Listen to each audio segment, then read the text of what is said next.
Welcome to the Infill Podcast, where we interview the most interesting members of the 3D printing and maker communities, live and with audience participation. And now, here is your host, Jonathan Levy. Hello. Welcome, everybody. I am super excited for this week's episode. It's another wonderful content creator, someone who is on the periphery of 3D printing, but is more of a cross-medium maker. No matter the medium, Bob Clagett of I Like to Make Woodworking to automotive to building amazing stuff for his kids, Lego, Arduino, electronics, welding, 3D print.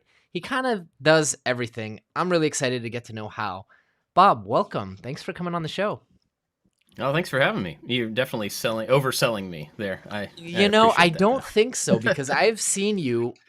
I don't know if there are any mediums that you don't know. Do you do any abstract painting? I think that's the only one I haven't seen you do.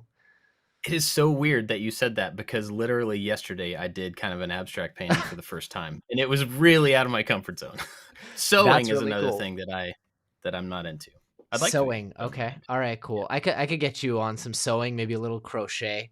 I went through a phase before I discovered 3D printing where I was like really into crochet and knitting. Nice. Yeah. Awesome. So I want to hear your backstory a little bit, because one of the reasons I started the show is we see all these amazing companies, content creators, but there's never really any space on YouTube for you to just sit down and be like, hey, I'd really love to know how you learned all this stuff, or how did you get into this, or when did you decide that you wanted to make things for a living? So, tell us a little bit about your backstory. Oh man.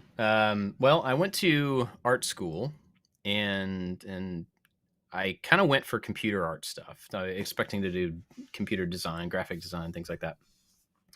And ended up coming out of school, started a software firm with a friend of mine. We did like web development and software stuff.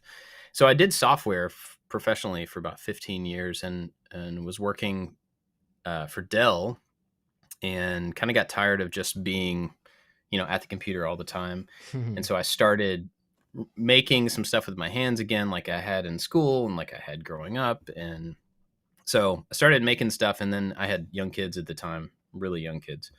And it was like, well, if I'm going to spend time not working and not with the kids, if I'm just going to be making something that's kind of just for me, it needs to be worthwhile. It needs to be valuable for somebody else. So I started making blog posts about it, which then led to videos, and then more videos and more videos. And then I was like, you know what? My full-time job is in the way. So that's quit awesome. The full-time job. And that was about 10 years ago, I think. Wow. And so how long of that time have you been on YouTube out of the 10 years? I mean, well, I have been on YouTube longer than 10 years. That was when I went full time. I had been on YouTube for a year or two. Okay. And even before that, I did music on YouTube. So I used to write and record music with people all over the world, and we would send tracks back and forth, and some of that stuff's still out there if you're interested. But yeah, I did music. Okay, wow. On YouTube. This is already very interesting, because I didn't know that you played music in addition to software. So I'm kind of gushing a little bit, because in my last job, where it's like you see the tip of the iceberg, but then there's like music and software. It's like I knew that you knew how to make videos and make stuff with your hands. So that's really cool. What you didn't mention in your bio is, how does someone who's trained as a developer and artist who went to art school learn all this welding? Where did your kind of education on how to create things with your hands start? I'm assuming very young with a role model.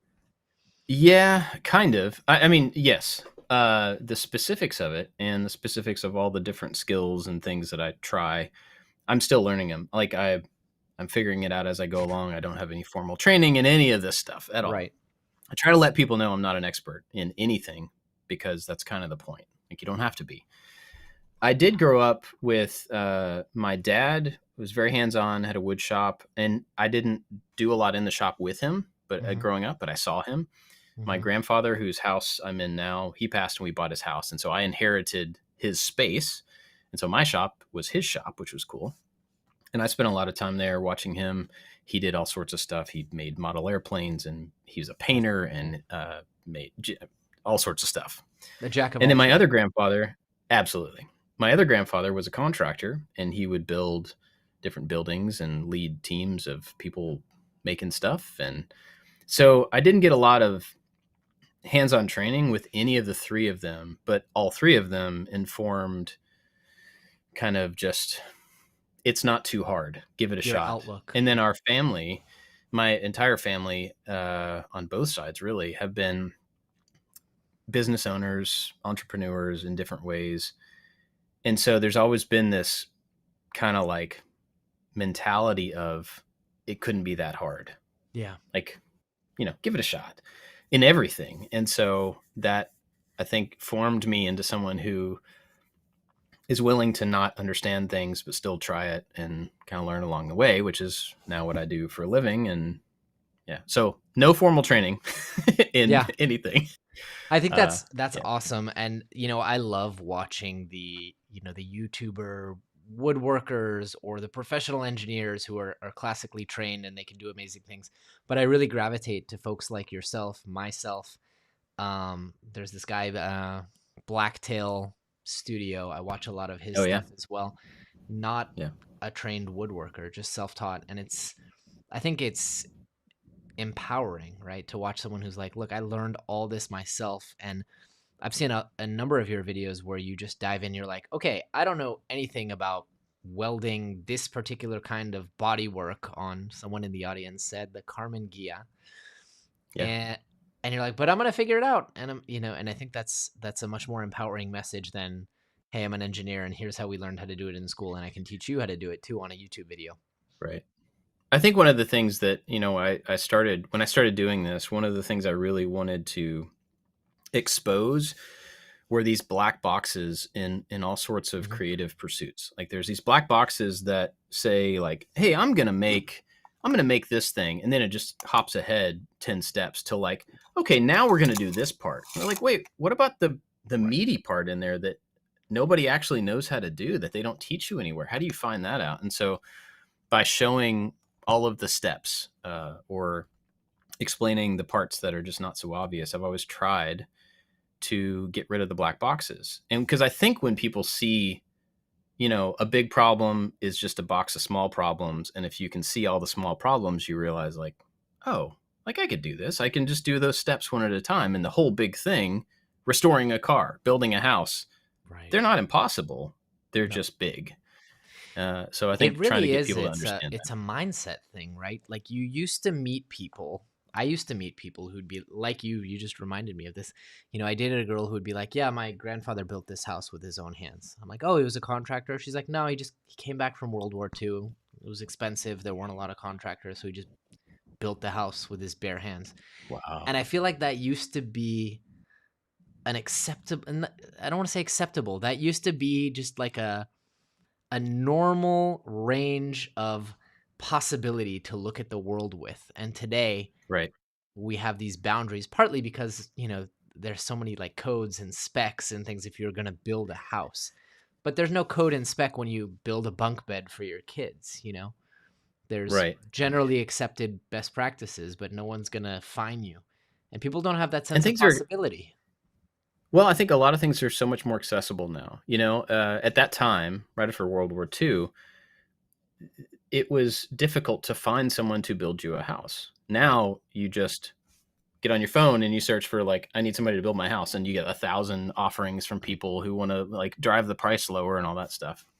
And so when you have all those possibilities, it makes it really easy to be like, well, I don't need to do it myself. I don't need to figure it out. I'll just hire somebody or buy a thing or whatever, which is totally fine. Mm-hmm. But I think the further you live in that way, the more you start to just ignore your own ability to do things that you've never done before. And I think that can be one of the most empowering things in your life is if you realize that I can do this little thing, I can make this one little thing. And if I can make this, then I can make this. And if I can make this, then I can, and you just start realizing that lots of stuff is possible, And I don't think we're that much happier or even as happy for having the convenience of I can get anything made, anyone can, or bought, so easily. It's IKEA is one step away.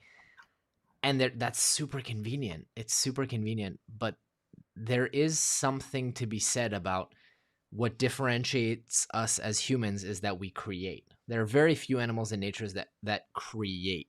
I mean, beavers create, and a couple fish create structures for Right. mating rituals. Very few animals create. We create, and that's what differentiates us, and I think it's what drives us to a large extent. Yeah. Yeah, I think so. And I think the creativity and the creativity to have an idea that's something that you want, I think is unique to humans.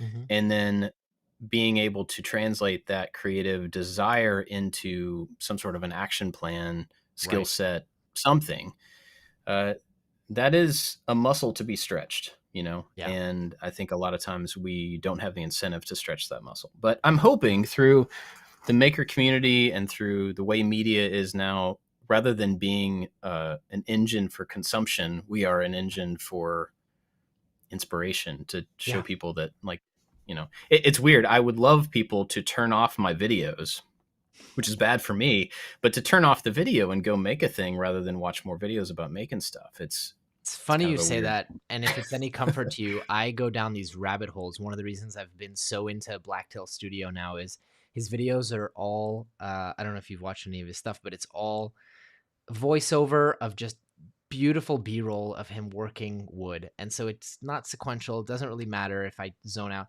And while I'm making stuff, building a 3D printer or painting a room or like all this other stuff, I'll just have it droning on in the background. And I do that occasionally with your videos and a bunch of other people. And I think there's something to be said about, you know, as you well know, making is really, really rewarding. It can be lonely sometimes. There's something to be said about just having that soundtrack of someone else making. It's like if you're going to be in a coffee shop writing, it's nice to hear other keyboards clacking. Yeah, sure. Yeah, we do a podcast every week called Making It, me and Jimmy DiResta and David Picciuto. Mm-hmm. And the thing that we hear from people more than anything else is that they just put it on while they're in the shop. And it feels like you're in the shop with some of your friends, like just hanging out, kind of doing different things next to each other. And that's awesome. I'm glad about that. Yeah, it's really, really cool. So walk me through a couple things I want to ask. One, before we leave this topic, I asked Travis of Shop Nation a question that I really like, and I want to keep it in my repertoire, which is if someone in the audience is listening and going, "Hey, this all sounds great," you know, making a bed for my kids, something besides 3D printing, maybe they're just getting started. Do you have any tips, whether it's first tools, first projects? I know that's a big question to spring on you, but where can someone get started making? I think as far as projects, the best thing you can do, and I've told a million people this, not literally a million, but a lot of people this. Maybe 3.5 million. Maybe. I think the best project, as a first project, the best thing you can do is to look around your space, where you live, where you work, wherever. Look around your space and look for a need, something that is a specific void that you can fill. So, like, I really wish I had a place to put my coffee next to my couch, you know, in the morning. And if that's a need, then it's a thing that you can check off. So no matter what kind of table you make, no matter what quality that table is, if it holds the coffee and it makes that one little spot better, it's an improvement. And then you can come back and you can rebuild it to make it prettier, or you can make it stronger, or you can do whatever. But I think the first project should be something that you will feel the benefits of accomplishing. And if you can feel that benefit, then you're just like, oh, well, what's the next thing that I can make better? And you start looking for, you know, and I did a video this week where one of the conversations was that I was trying to have with the audience is most things that you make are going to serve a purpose, but there's a tool serves no purpose, has no, you know, value other than just looking cool in your house. But then you start to like get past the functional thing to the passionate thing. But I think you have to start with something that you're really going to feel the impact from first. Right. As far as tool, it doesn't matter. It doesn't matter at all the first tool you get. Anybody that says you have to do this one first is just trying to sell you a tool. But I think probably a jigsaw and a circular saw, if you're doing woodworking, a jigsaw and a circular saw are the two most versatile things. You can get the most bang for your buck with the two of those.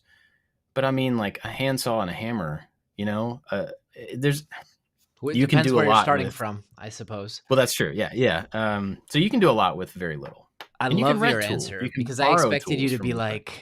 like, a great first project is X because it's going to test this skill, this skill, this skill. But I love how you kind of turn the question on its head, and it's like, well, a great first project is whatever you're going to be passionate about and excited about, and is Yeah. actually going to, because it is there is a, I forget the term, a positive feedback loop, right? Sure. Yeah. And I say the same thing with 3D printing. It's like, great, print some, functional stuff out, but the sooner you can start getting into CAD, even if it's Tinkercad, and actually make something that you literally could not get any other way but 3D printing it yourself, that's when you're going to be hooked and be like, oh my God, I can make anything now. Right. So you've had a journey, obviously coming from software development and going more and more into maker, woodworking. You're now restoring a car. Take me through kind of some of the things that you're most excited about technology wise, whether that's welding, I'm really excited in it right now, or 3D printing, I think you told me. So like, where are you, and what projects are you most excited about? What skills are you most excited to develop in the new year? Yeah, I think a couple of things. The automotive stuff. I've never been a car guy. I've never known a lot about cars. I've never really had a desire to work on them or whatever. And a couple of years back, I got this Karmann Ghia, and it's a Volkswagen from the 70s. And I've always loved this car, but I never actually really thought I would get into rebuilding a car. And then I just bought one. I don't know. It just kind of happened.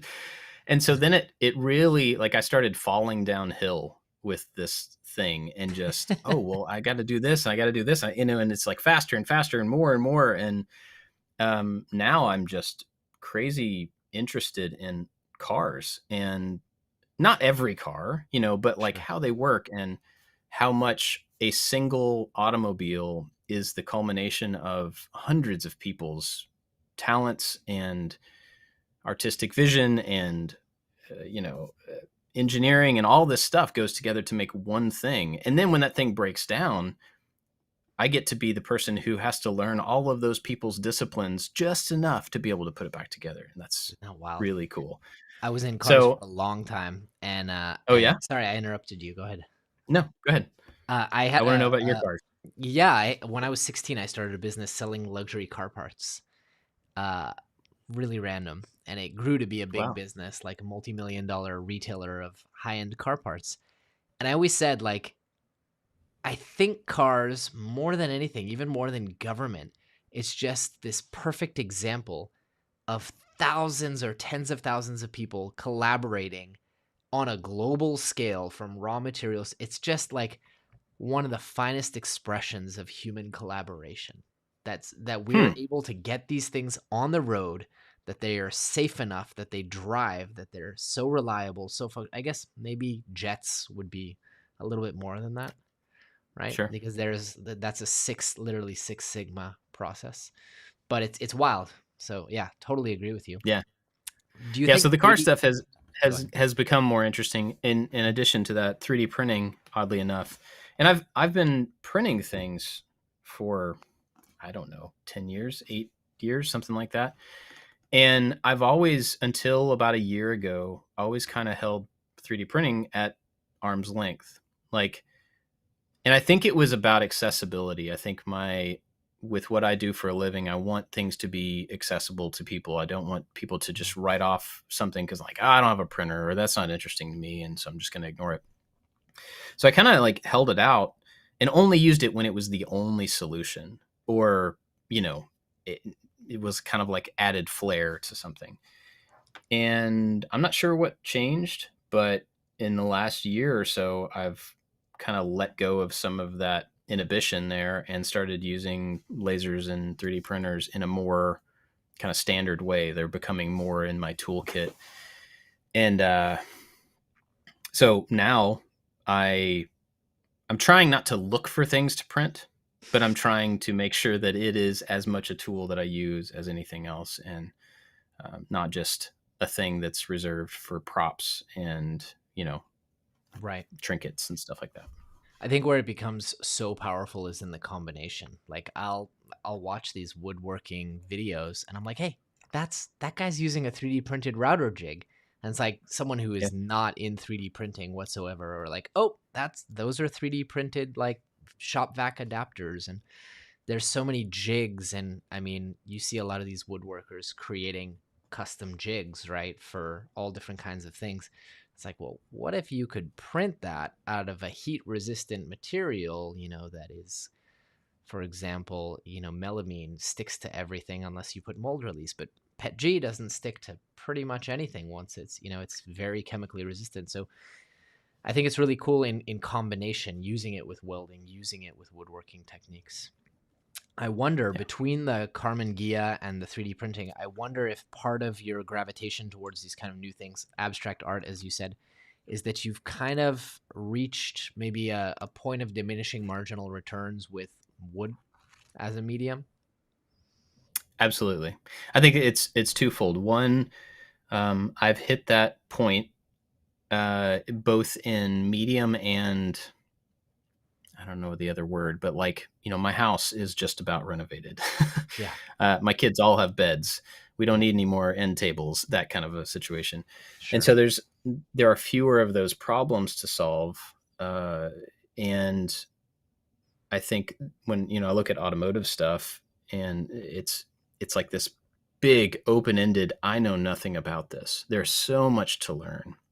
And so it's really exciting that there's a new kind of world of things that I get to learn how to do and get to understand, And I think with the 3D printing stuff, it's similar in that it's become more interesting for me to understand how to apply it as a tool set to a bunch of different things rather than as it's 3D printing and you do 3D printing with 3D printing and it's about 3D print. You know what I mean? Yeah.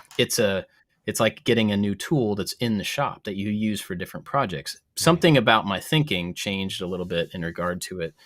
And I think those two things have very distinct, new interests for me in different ways. But I want to touch on that. You've left me a nice thread to go into, but I'm learning a lot. I want to point out to the audience, I'm learning a lot about your philosophy for making things. One, how you've remained so passionate about making stuff. Two, how you've remained so passionate. 11 years is a long time to be on YouTube. It's a long time. Yes. And 10 years full time doing the same thing is a long time for a creative person to be doing. I won't say the same thing, but what I always like to kind of point, the learning person in me, teacher, can't stop but like point out the play by play, what we're learning as we go, right? And what I'm learning from you is, one, your approach to making things is need driven, which there was this guy, Malcolm Knowles, who never got a doctorate, never any of this stuff, but he laid out like the foundations. There are 7 foundations for adults to learn properly that are different from children. And one of the biggest ones is pressing need. It's like, as a child, you can say, look, one day you're going to need calculus. And up until 12 or 13, when the brain matures, like you can sit a kid down and be like, you need to learn algebra. And they'll be like, all right, I don't want to, but I can. Once someone is 18 years old, you can't be like, one day you might need whatever. They're going to be like, no, I don't want to do it. So that's interesting for you, where it's like, I need to know this because I want to fix this Ghia. And it's also, there was another point I wanted to point out, but it's gone. So, but it's an interesting thing to me. Like your philosophy is need driven. And it's also about the learning, right? It's like you're excited about the learning as much as you are the project, right? Which I think is very interesting. Anyway, yeah, I think I noticed. I'm midlife, and so I'm learning all these new things about myself as I move from one part of life to another.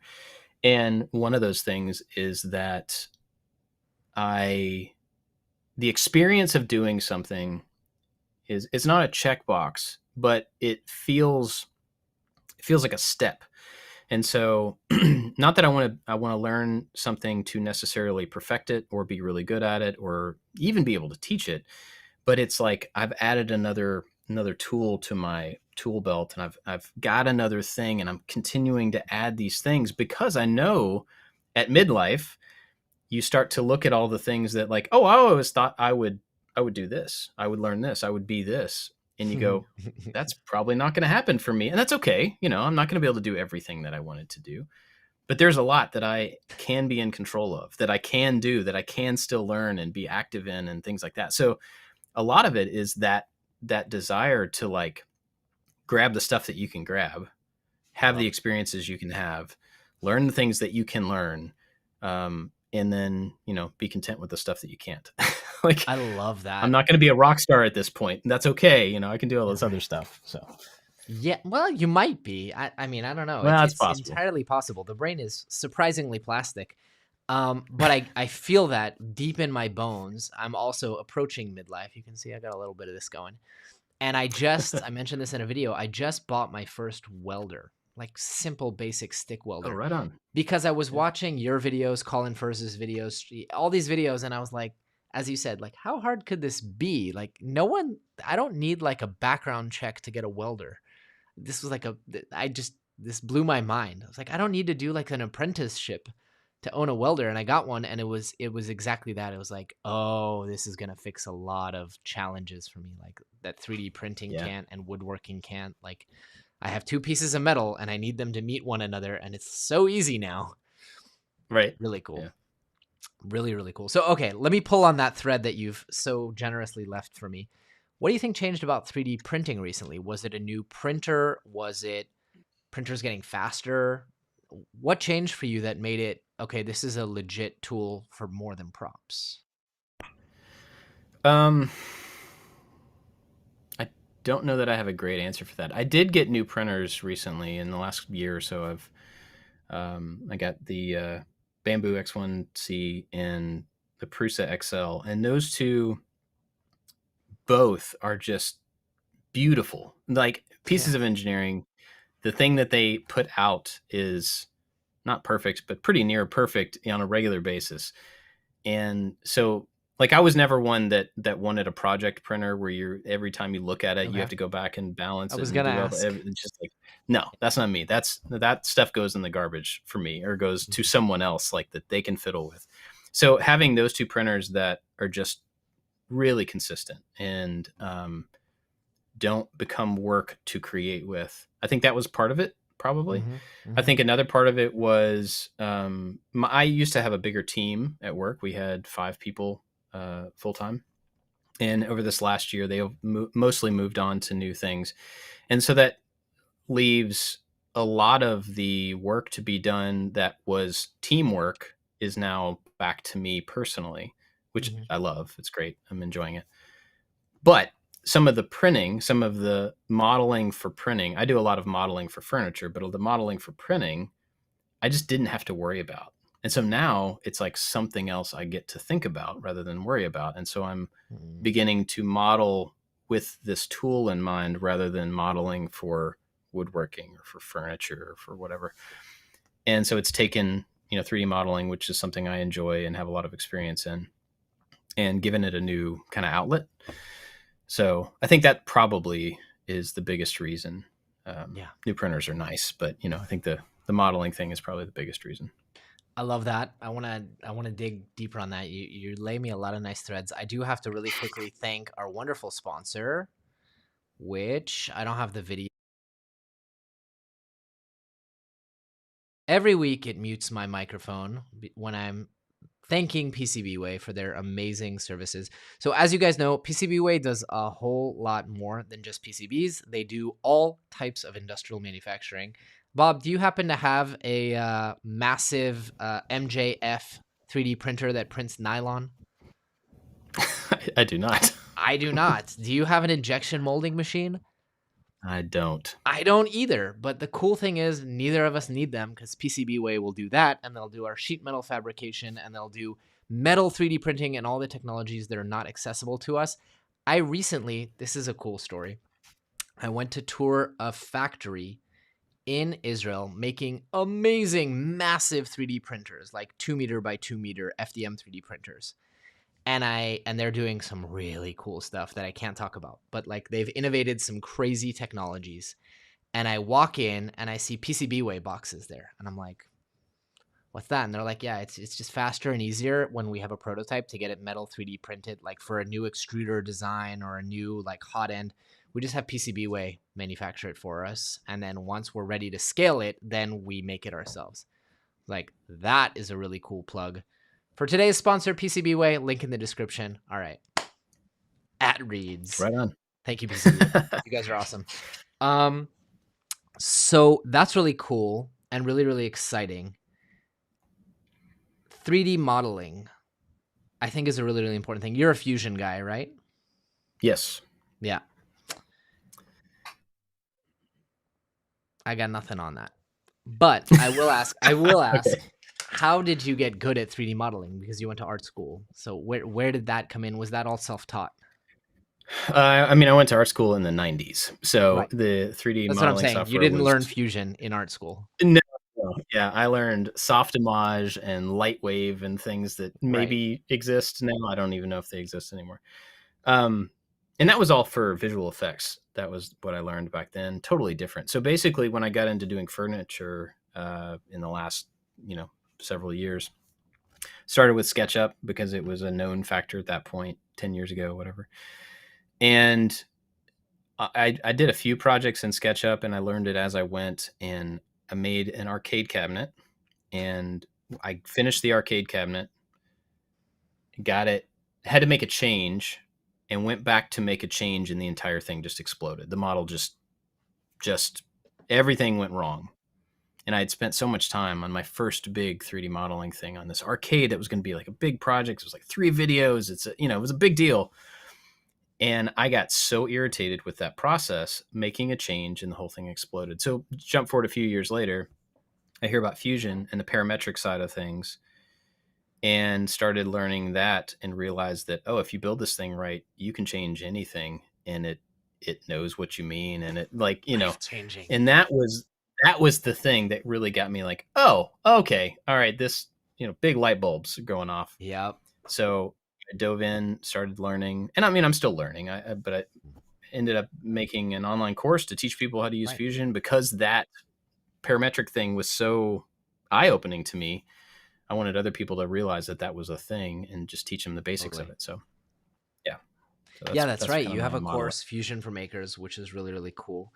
Have you checked out Onshape? I know you're now at this point very deep down, but have you checked it out? Yeah, I have. Not lately. When it first came out, I spent some time with it, and still a little slow back then. But I have a few friends that use it all the time. They love it, and they're professional engineers, and they use it on the side as like their home stuff. And I've actually wanted to get in and learn it as well. Like, there's no reason I should only know Fusion. Yeah, it's just the one that I've spent the most time with. So it's on my list to spend some time. I've never been able to get into Fusion. I really think, and I mentioned this in a recent video, like, I really think different people think differently. They have different workflows. Sure. They use different tools in different ways, and you got to find the one that's right for you. Like, whenever I do a video and mention Onshape, people are like, oh, plasticity is so much better. I can't get off the ground on plasticity. And there are folks who love it. There are folks who love Fusion. I love Onshape because it's like, first off, there's a great series, if you're going to learn it, by Michael Laws over at Teaching Tech. It's like an 8-part series where he just teaches you the basics. Phenomenal. But I just find it works better for me. I get it better, and it runs a lot better on my Mac. Yeah. I mean, I think that is the truth. A lot of people just look at when they try to take something as abstract as 3D modeling and make it work for them.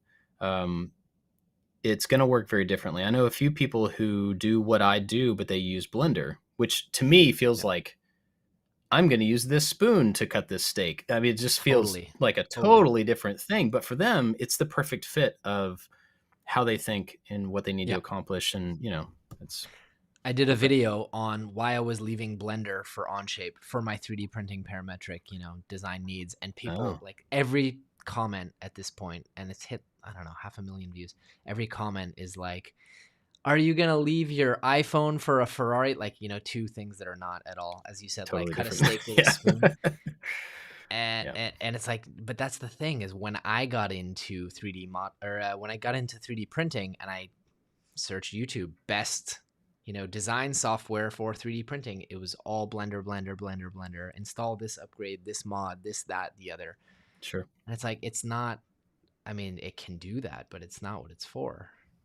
Well, and the other day I saw a really interesting couple of reels by this guy, and I don't know his name, but he is using one of the new parametric plugins that are available for Blender. Mm-hmm. And so he built this whole tray system that fits in a drawer. And Jonathan, so it's all like reacting. Maker Tales. He renamed his channel recently. Sure.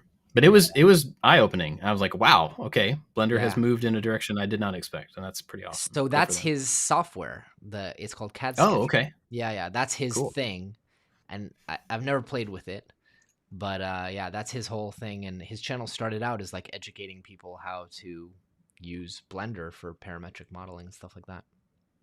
Awesome. Yeah, so really cool. Let's go back into 3D printing a little bit more. I thought I'd have more questions, I'll be honest with you. How's your experience been with the Prusa XL? Because some folks have had bad experiences getting started. You seem to have had a good one. It's been fantastic. So I bought the single tool, and I got it. I took the parts out, stuck them together, and hit print. Like nothing. And this is the thing I love about the Prusa machines. Yeah. I did nothing, and I hit print, and I got an absolutely perfect first print. Yeah.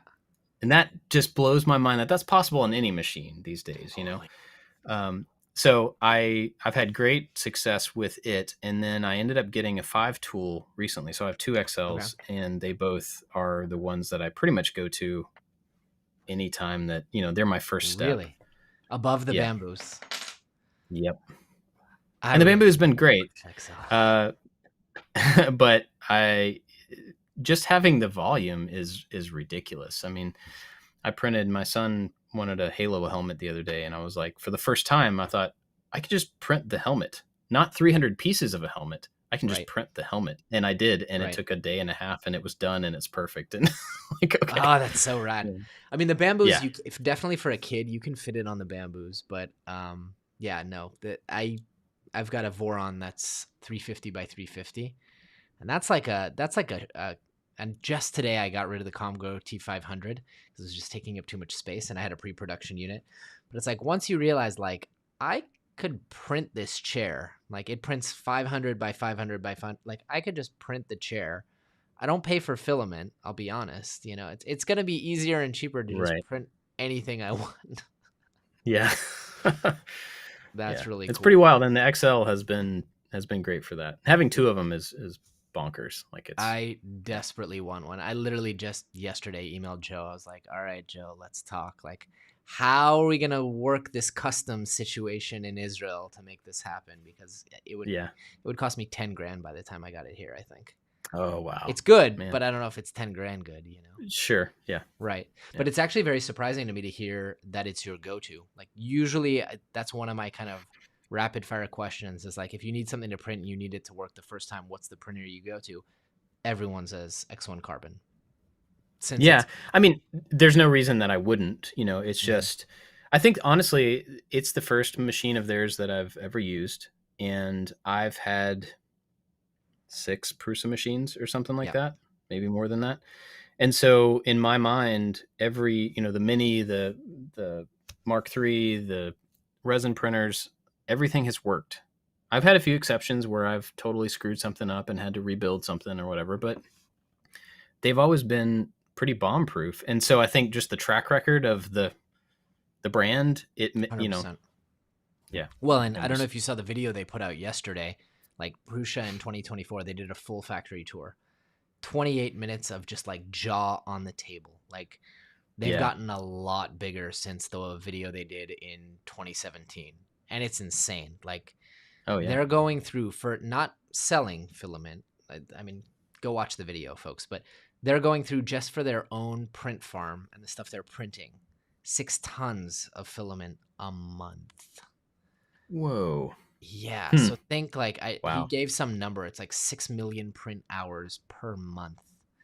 You're like, oh, that's why the printers are so good, you know? Right. They're not cheap. Lots of testing. They're not cheap. They're not the fastest, innovative, you know, most innovative company in the world in terms of like coming out with new features every year. But it's like, the printers are bomb proof. I love how you said that. Yeah. Make sure, guys, submit questions. I usually don't run out of questions, but you gave very good answers. Sorry. What projects are you really, really excited about right now that you're working on? Obviously, the Gia. Yeah. I am working on, actually just finished a filament library, kind of. So I realized in the last few months I've been printing a lot more. I've been thinking a lot more about it. I've been trying to integrate it into different things that I'm doing. And I've got a couple of new droid projects that nobody knows about that I'm wanting to do. I made an R2D2 a couple of years ago. Right. And so I want to do a couple of these new big droids fully 3D printed. And so that led me to starting to hoard filament, Okay. which means now I have a whole lot of filament. And so I made this cabinet with like a library kind of pull out. Okay. I don't know, like bookshelves, but you pull out. And so it holds 45 rolls of filament and it's full. Okay. And so that was really exciting just because. No, this is just bagged storage, just a way to get them off the table into a more compact space. Have you seen the rep rack? Oh yeah. Yeah, you've seen. So why not put it up on the wall? I guess your walls are occupied already. Yeah, it would just be a lot of wall space, and I don't have that much wall space. And this is all stuff. This is preparation, for. It's not like I don't do a lot of multicolor printing to where I need to have every color available all the time. I pretty much paint everything I print anyway. Yeah. So this is more, hey, look, this filament's on sale, so I'm going to buy 10 rolls of it, and then I'm going to have this them. Isn't your day-to-day stuff. This is like your No. Yeah, this is so that when I go to print this giant robot, I've got all the filament I need on hand. Gotcha. Yeah. So how many rolls are we talking when you say you have a ton of filament? Like we in the hundreds? I filled no. I filled this thing up with 45 this morning, and then there's more on the wall. Okay. And if I start producing, I've got some ideas for some products, which I don't know that I would produce myself, but if I did, then I would need to have a way to stock replacements and filament and stuff like that. So, yeah. So I hope it makes you feel better, but I built the rep rack, and that just one rep rack, not including all this up here. This is like my home collection that wraps all the way around the room, right? Just that rep rack holds 160 rolls, and then I have another one on the set that holds 20. So all in all, I've got storage for over 200 rolls, which is awesome if you need to store 200 rolls. The problem is, and I didn't plan this properly, is when you get down to like 150 rolls, which is an insane amount of filament, you walk into the room and you see this huge gap on the wall. And then you're like, oh, I'm going to need more filament. So I go out like to all the companies. I'm like, please, sir, do you have any more filament you'd like in my videos? Yeah. It's very desperate. I'm pretty sure they're all laughing at me. But yeah, so that's my problem is I have too much filament storage and I feel this absurd need to add more to the collection. Yeah. Now I want to ask you something. You mentioned. Sorry, go ahead. No, go ahead. Finally thought of the question I wanted to ask you, which is, you mentioned tinkering and fixing the printer is not you. I respect that. You're a Prusa guy. But what if you made the printer? As in, would you be interested in building a Voron, like building a printer? Honestly, no. I mean, I've assembled several kits, like I mean, from the partially assembled to the full build from nothing. The first printer I ever had was a Kickstarter Delta, and that was like, I had to do every single bit of that. This is like way back in the day. And I just don't care enough about. I want a printer that works. I would like. I think of it, to me, a printer and a circular saw or a table saw are both tools that I use to accomplish something. And what kind of a maniac would go to the store and buy the parts to build a circular of a known saw to make their own saw? Now I know people make their own saws, like I know that, but to go buy a kit to make a saw stop, buy a saw stop. It's just not how That's an I interesting. would. Yeah, I think. But other people really enjoy. Sorry, go ahead. A lot of people really enjoy the process of taking the parts and getting the final thing out of it, and then being able to tweak it, tune it to make it do the thing.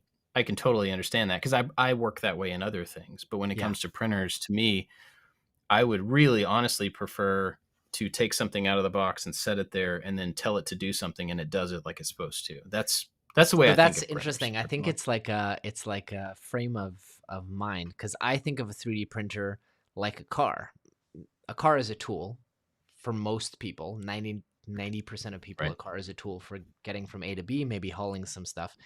But for 10% of people, it's a lot more. You know, it's expression, it's performance, it's science, it's tuning, it's overcompensating. It's all these different things. So I think of, I have printers that are tools, like the Toyota Camry printers. My Sovals run constantly all the time. A lot of my Bamboos are like just a good Mercedes tank. And then I have printers that are like, the custom kit car. I've got one of them right here. The custom kit car that's like my baby that I tweak and tune, but I get that and I respect it. It's another tool. So. Yeah. And even like if with the car analogy, I look at those as if I were to go to a car lot and pay, like I wouldn't go to a car lot and buy parts to build a car. At the same time, I've bought multiple cars that don't work, and then bought a bunch of other parts to make them work. Right. So I get both sides of that for sure. But it's like, I look at a printer being my daily driver, not the project car. Yeah. That's how So, okay. So you've had this like this reawakening of printing. Tell me some of the things you've printed, aside from the droids and like, what are some of the things you've printed that have really empowered your projects or been like, wow, 5 years ago, I wouldn't have printed this. I wouldn't have done the project in this way. Well, I think one of the things I did recently was I made these really simple little light brackets. I was redoing the lighting in my shop. Mm-hmm.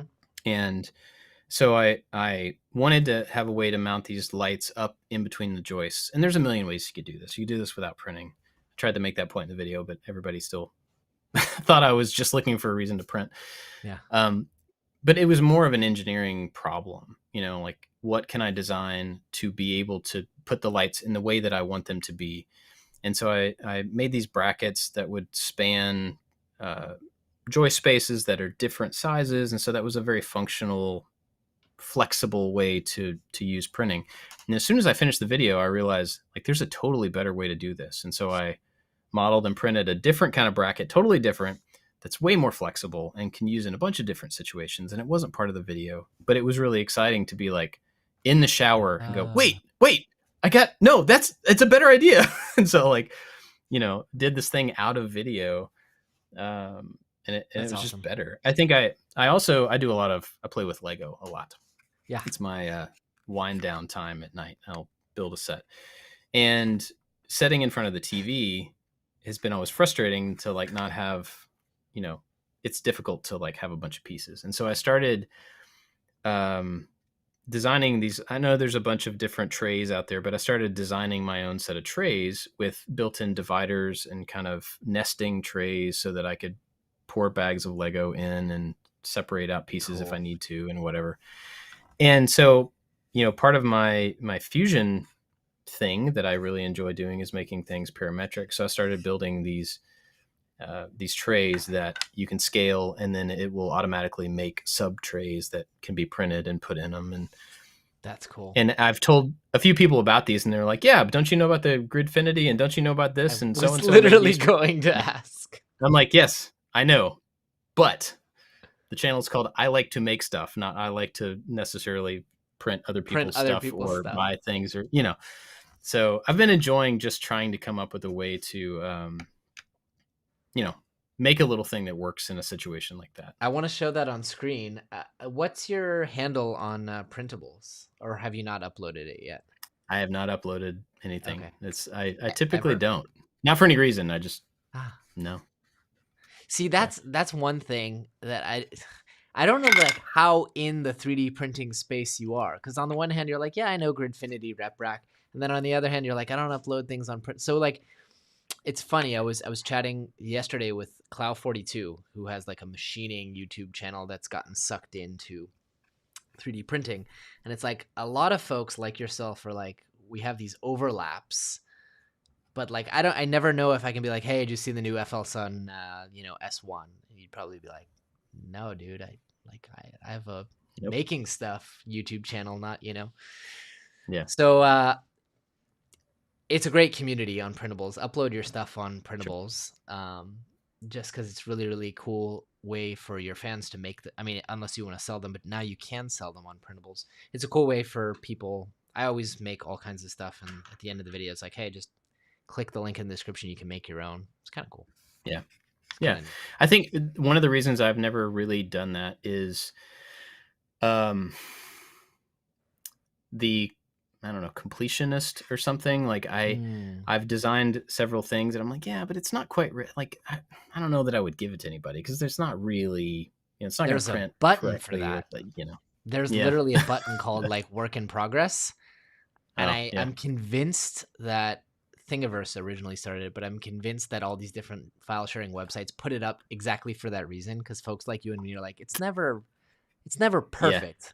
But now I feel okay putting it up, and people know like I'm still working on it. I've seen ones that like were updated in 2007, but it still has that little work in progress button. Yeah, right.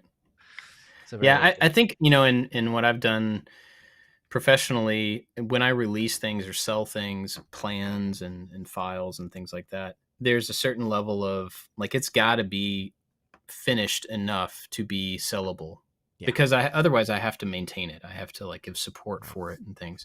And so I think that probably stops me from even giving something away for free that's not quite done. I get you. I made a Lego sorter. I recall several months ago, and it was a combination of 3D printing and laser cut acrylic, and it could be all printed. And I came up with several designs to fit the manufacturing method that you would want to do.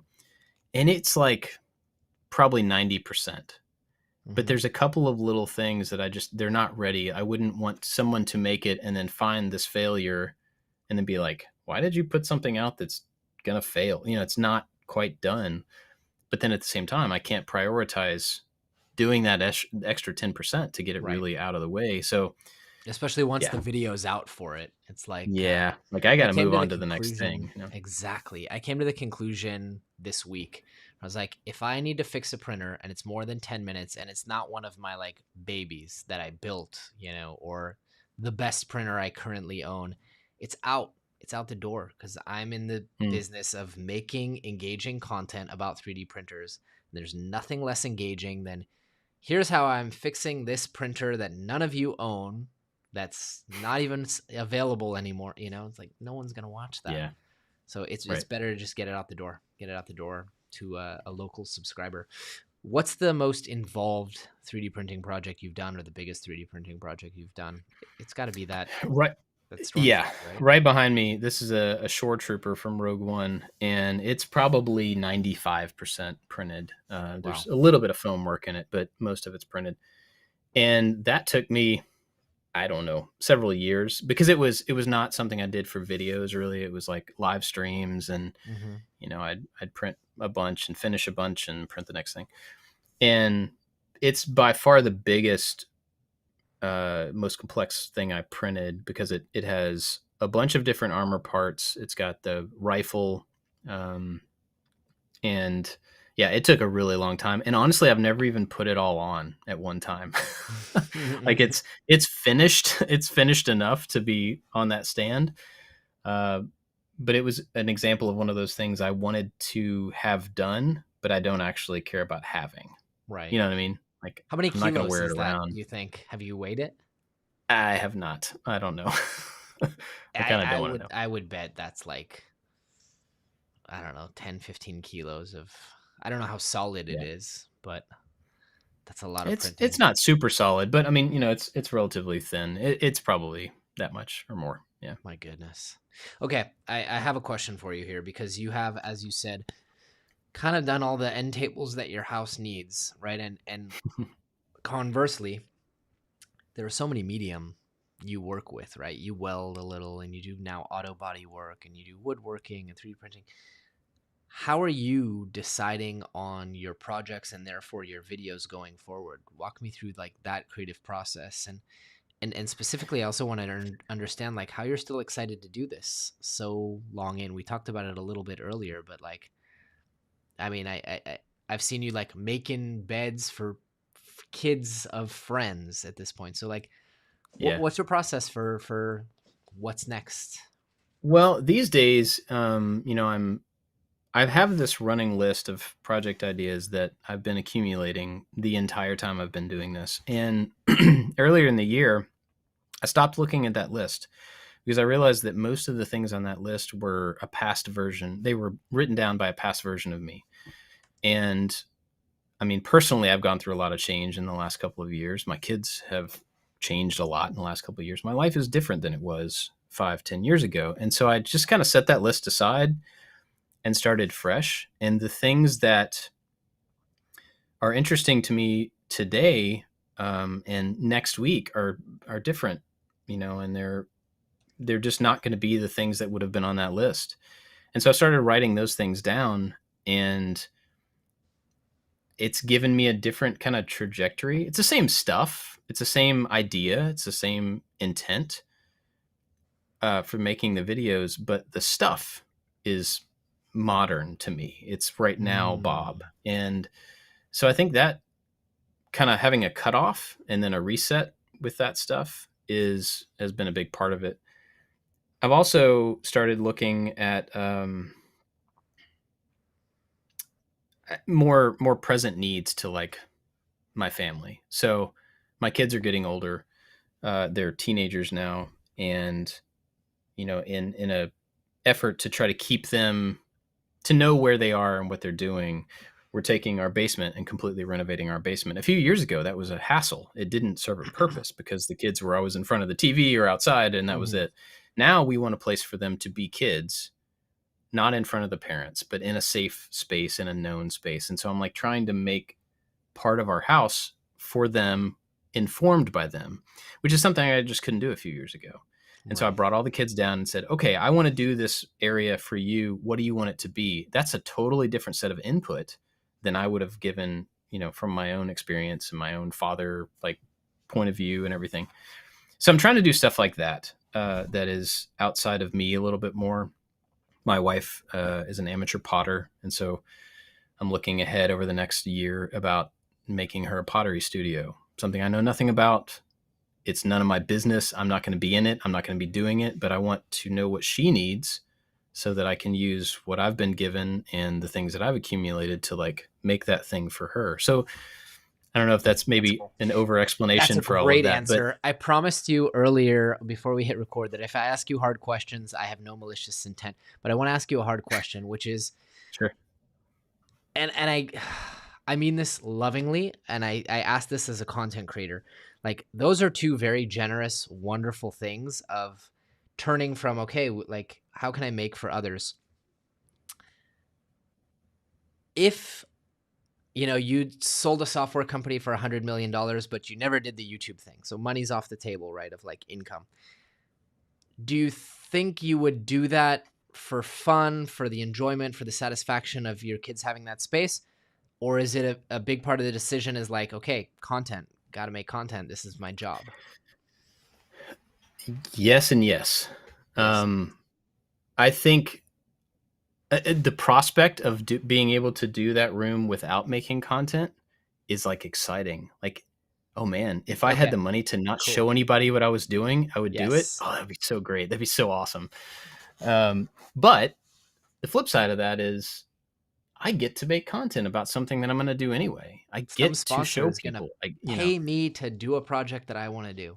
It's like, dream, right? And I think that's a big part of it too, is fighting the urge to mold what you're going to do because it will be sponsorable or it will be viewable. I mean, it's a constant back and forth that you have to do. Yep. But I think I'm at a point now where, I've done all of the low hanging fruit that I know is viewable and sponsorable. And now I've got to do stuff that is worthwhile to me or to somebody I love or something. Yeah. And if that hits, awesome. And if that doesn't hit, then I may have to start looking for another job. But not doing that in the service of like, it doesn't fit a sponsor, or, it's not going to be a big enough views, like that's a trap to fall into. Yes. So yeah. I love that answer. I'm the same way. I think you and I are very similar in that, like, if a sponsor sends me a new printer, a new filament, a new whatever, part of you goes, okay, I should just, print a bunch of busts or miniatures or whatever, just like come up with projects because it's going to show off the product. And I'm like, one, I don't want to waste my time, the filament, the product, the this, that, the other. It's like, I want to actually do something meaningful that's going to be useful for me or my family or friends. So I'm the same way. But then sometimes I look at Colin Furze and I'm like, he built an anti-gravity machine and a hover, what's it called? Hover bike. Yeah. Yeah. Like those are also, I guarantee that started off as like a combination, as you said, a balancing act. Sure. Right. But they turned out pretty cool. Like, oh yeah. And that I think is an excellent example of taking an opportunity and turning it into something that you would have done if you, like, that you wouldn't have done if you hadn't gotten that opportunity. Totally. So like coming up, I've got a laptop sponsor. Somebody sent me a laptop and they're like, we want you to show taking this laptop apart and then putting it back together to show how good our instructions are. I'm like, that's not what I do at all. That's not right. You want jerry rig everything. Okay. Yeah. But maybe instead we upgrade the computer to show its upgradability, but then I build it into like a home assistant portal on my wall that looks like Star Wars. That's me. That's like, tech, nerd, sci-fi, prop. And they were like, okay, oh, cool. We never would have thought of that. So that's an opportunity to take a thing that's sponsored and an opportunity that I would not have taken because I wouldn't have gone out to buy a laptop to do this. But now I can make this thing that I wouldn't have done otherwise. So it's a combination of trying to mold opportunities into something that's natural for you at this point in my life, and also looking for things that I'm going to do anyway, and then trying to figure out how to make them profitable.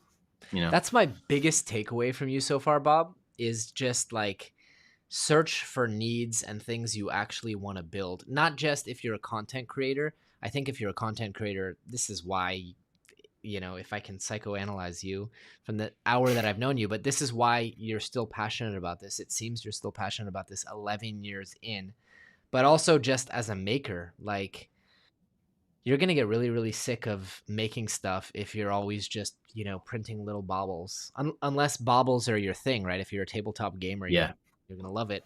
But it's like when you're actually solving problems that you really have, that's what gets you excited. Those are the times for me where I'm like, instead of watching Netflix, I'm like popping open Onshape. I'm like, this is going to be so freaking cool. I'm going to like have this little feature. And so that's my big takeaway from this episode for sure. Yeah. Well, sure. So here's another little story that goes with that. I keep aquariums. I have planted aquariums, and it's a hobby that I've done my entire life. And it's not something I put on the internet really or anything. And I needed a hood to cover this light on top of the aquarium. Mm-hmm. And they don't make a hood that matches this light. So I start modeling this little thing, and I'm printing this edge piece that goes on the aquarium. It sits on this thing, it has a spot for the light and all this stuff. And I'm on Instagram talking about this thing and like, oh, this is cool. My first little attempt worked. No video. I'm just doing something. And I get all these messages from people and they're like, you're excited about this. You're excited about making a thing that doesn't exist to serve a purpose for an aquarium. I'm not into aquariums, but I'm into you being excited about stuff. So make a video about it. And I'm like, oh, huh, okay. So now I'm going to make a video about solving a problem. And it's not going to be titled like making an aquarium hood or anything like that. Not even about 3D printing. It's an opportunity for me to be excited about something that I need. And I'm learning more and more that the people that enjoy what I do partially enjoy, like vicariously, they are excited through me being excited. Yes. And that's not going to happen if it's like, look, I'm printing another little tiny Spider-Man that's different colors than it was last week. Nothing against that. Totally. It's not my thing. And it's not why people like to watch me. Totally. I'm finding. Totally. So, yeah. You remind me of, the taking the opportunity. I have a video coming out tomorrow which started as, hey, can you review this 3D scanner? I'm not doing product reviews. Okay, can we send it to you when you do a project? We want you to do this, that, and the other. And I morphed it and turned it into, let's just problem solve with this thing and see what we can fix. So I printed parts for my Tesla and like designed a bunch of different crazy stuff. And it was exactly that. It was like, how can I take this cool opportunity that someone's willing to fund a week of my work, or in this case, a month of my work? And and I'm excited about it in a way that I wouldn't have been excited about, hey, let's see all the baubles we can 3D scan. Yeah. So really cool. Last thing you 3D printed. I know I got to let you go soon, but last thing you 3D printed. Oh gosh, probably that Halo helmet for my son. Cool. My kids have not shown a whole lot of real interest in printing or in modeling. I mean, a little bit here and there, but my oldest, he's 16, and he came home and he was like, yeah, we were all talking about Halo today. And like, we were talking about how cool it'd be to make Halo costumes for Halloween. I'm like, I can help with that. Yeah. So we went from no interest to, I'm going to find somebody with a great model. I'm going to print this thing, and you and I are going to build helmets together offline. And it's a thing that we get to do together just because you have the smallest amount of interest in it. So I printed him a Halo helmet and me a Star Wars helmet, and we're just going to get in the shop and sand together for hours. And that's awesome. Spend that time. Are your kids relatively handy, or is that something that they haven't, with tools? Not especially. They're very musical, very sports driven. And, I tried, it's weird. You may be the same way. I try to keep my work and my family, like keep work out of the way of family. Yeah. So there's not a whole lot of overlap between those two things, which makes it difficult to get them in the shop to teach them the things that I do while they're at school. It's a weird thing. It's like, because so we've done a few things together, but yeah. I have my son, my eldest, come in, and he'll help me do a lot of the stuff that I won't bother filming, assembling shelves and, hammering things and banging. Any banging is good with 3-year-olds, as I'm sure you remember. Yeah. Banging is great. Yeah. Bob, I won't keep you much longer. I do want to ask, what's the next big thing for you, if you can share? What's the next big project? Are we going to see more of the Gia, or you mentioned the basement? Yeah. This next year is going to be really interesting. So I haven't really said it anywhere, I don't think, but our intent is to launch an automotive channel, separate channel, this next year. Really cool. Sometime. About the Gia, about my Land Cruisers. I have 2 Land Cruisers. I have an old Vespa. I have an old Harley. So it's like having a place to do that kind of work on those things. That's the intent. I don't know if that'll actually happen or when that'll happen, but that's a big thing going forward. It's going to take a lot of preparation. Other than that, I building the studio for my wife is going to be a standalone structure. My first standalone real structure. That might happen this year. And that's preparation for building an A-frame cabin on some property we have down the road. So there's a lot. Cool. There's a whole lot. You mentioned earlier on, and I wanted to pull on this thread as well, that you used to have a larger team. That was for this, or when you were working at Dell? No, this was I like to make stuff. Yeah. Okay. And then you decided, I guess, to simplify and kind of tell me a little bit about that before I let you go. Oh man, this is a whole nother episode. It's a whole, okay. Another hour? We can do that. Don't threaten me with a good time.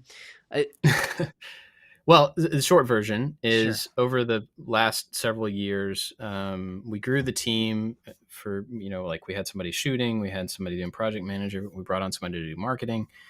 And COVID was, for us, a really big disruption in ways that I'm not sure were as big. I mean, it was disruptive for everybody, but from a business side of view, it disrupted things in a way that I don't know other people did.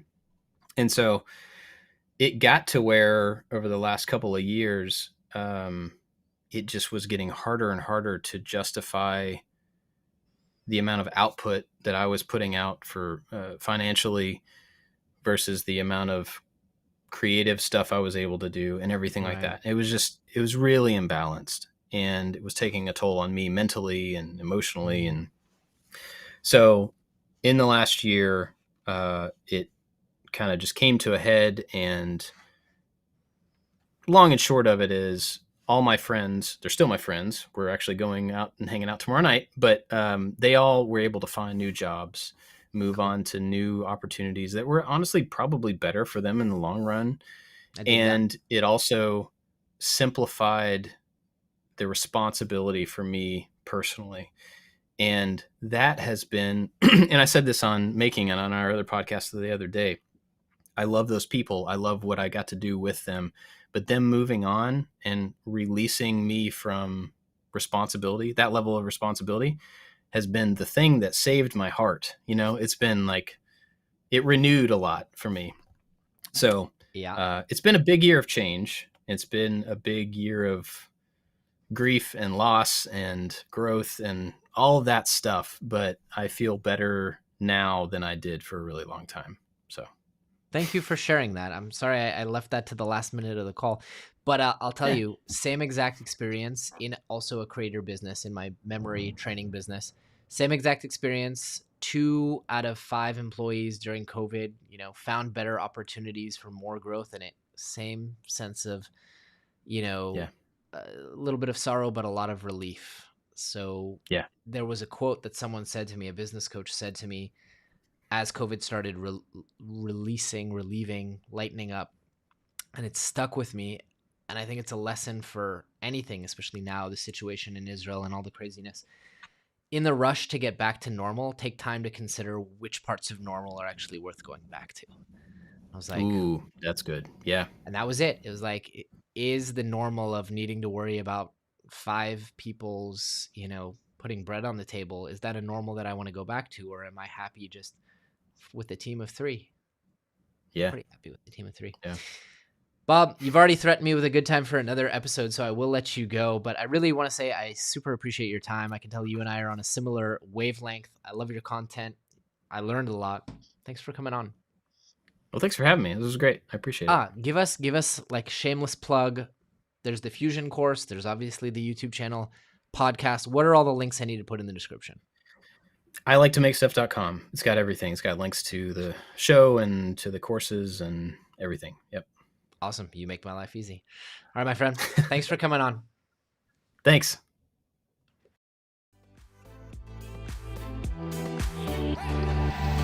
Thanks for tuning in to the Infill Podcast. For show notes or links to anything mentioned in today's episode, visit thenextlayer.com. If you enjoyed the episode, please don't forget to leave us a review wherever you're listening, or click the like button to let us know. And consider subscribing to The Next Layer on YouTube so you can tune in live and participate in the next conversation. We'll see you on The Next Layer.